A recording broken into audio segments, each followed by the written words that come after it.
আজকে আমার রেসিপি হলো চিকেন কারি। আপনারা বাড়িতে তো অনেকভাবেই চিকেন কারি বানিয়ে খেয়েছেন। আজকে আমি আমার মতো ভাবে বানিয়েছি। আশা করি আপনাদের রেসিপিটা ভালো লাগবে। তাহলে প্রথম থেকে শেষ পর্যন্ত দেখতে থাকুন। ভিডিওটা শুরু করছি। নমস্কার বন্ধুরা, আমি কৃষ্ণভাই কিচেনে আপনার সবাইকে স্বাগত জানাই। এই চিকেন কারির জন্য আমি এখানে নিয়েছি 500 গ্রাম চিকেন আর স্বাদ মতো লবণ। এটাকে আমি ভালোভাবে চিকেনটাকে ধুয়ে নিয়েছি। এরপর লবণ আর হলুদ আর 1 চামচ লঙ্কা গুঁড়ো আর 1 চামচ ধনে গুঁড়ো আর খানিকটা 2-3 চামচ মতো তেল, সরিষার তেল আমি এখানে ইউজ করেছি। আর এখানে আমি আগে থেকে একটা পেস্ট বানিয়ে রেখেছিলাম আদা, রসুন আর কাঁচা লঙ্কা দিয়ে, সেটাই আমি এখানে 2 চামচ মতো অ্যাড করেছি। এরপর এটা আলতো হাতে ভালোভাবে করে মাখিয়ে নিতে হবে। প্রায় 3 থেকে 4 মিনিট ধরে মাখাতে হবে।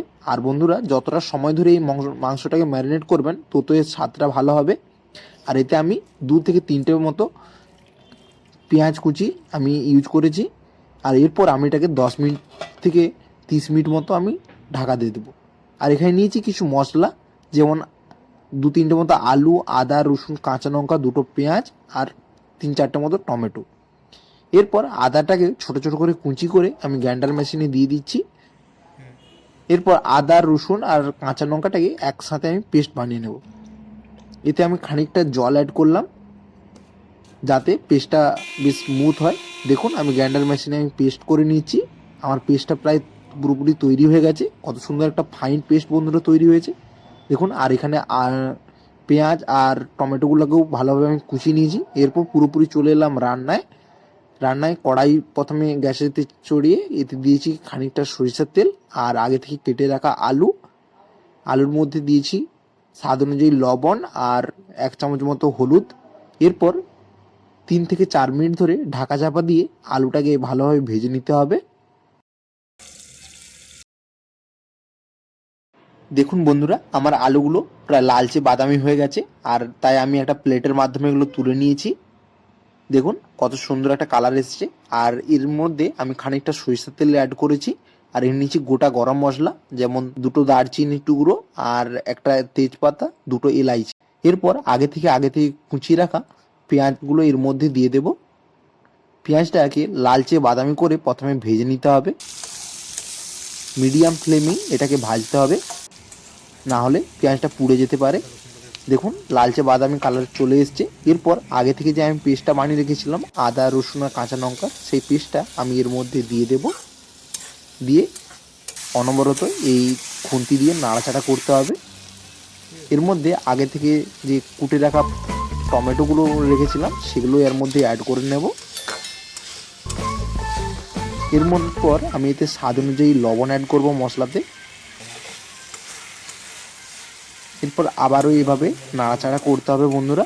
আর এখানে আমি ওই মশলা ধোয়া পাত্রে আমি 1 চামচ হলুদ গুঁড়ো, 1 চামচ লঙ্কা গুঁড়ো আর 1 চামচ ধনে গুঁড়ো দিয়েছি। দিয়ে আমি একটা জলের সাথে ভালোভাবে গুলিয়ে একটা পেস্ট বানিয়ে নিয়েছি এবং সেইটাই আমি ওর মধ্যে অ্যাড করে দিচ্ছি। দেখুন মশলাটাকে ততক্ষণ ধরে কষাতে হবে যতক্ষণ না মশলার মধ্যে একটু তেল ছেড়ে এসছে। এরপর আগে থেকে ম্যারিনেট করে রাখা মাংসটা এর মধ্যে আমি অ্যাড করে দেব। অ্যাড করার পর মিডিয়াম টু লো ফ্লেমে রেখে প্রায় 7 থেকে 8 মিনিট ধরে এটাকে কষাতে হবে। কষাতে দেখবেন মশলাগুলো মাংসের সাথে জড়িয়ে যাচ্ছে আর মাংস থেকে তেল ছেড়ে এসছে। দেখুন আমার প্রায় 7 থেকে 8 মিনিট পর আমি এটা কষানোর পর আমি এতে জল অ্যাড করেছি। দেখতেই পাচ্ছেন মাংসের কালারটা পুরোপুরি চেঞ্জ হয়ে গেছে। এরপর আমি আগে থেকে যে ভেজে রাখা আলুগুলো এর মধ্যে আমি অ্যাড করছি। অ্যাড করার পর আবারও আমি চামচ দিয়ে ভালোভাবে মিলিয়ে মিশে নেব।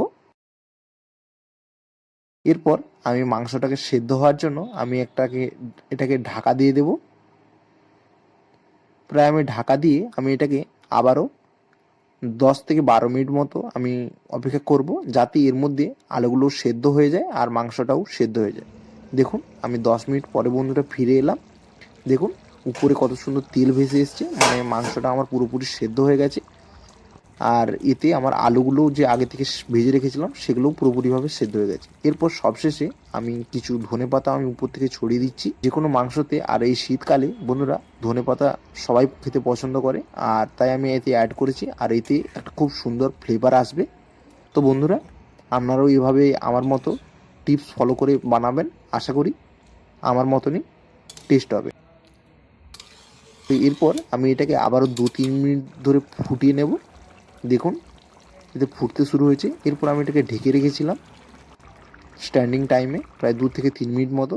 তো বন্ধুরা, আজকে আমার এই রেসিপিটা আপনাদের কেমন লাগলো অবশ্যই তা কমেন্ট করে জানাবেন। আর এরকম রেসিপি পেতে হলে আমার চ্যানেলটিকে সাবস্ক্রাইব করে রাখবেন। তবে বন্ধুরা, দেখা হচ্ছে আবার একটা নতুন রেসিপি নিয়ে। ভালো থাকবেন, সুস্থ থাকবেন, ধন্যবাদ।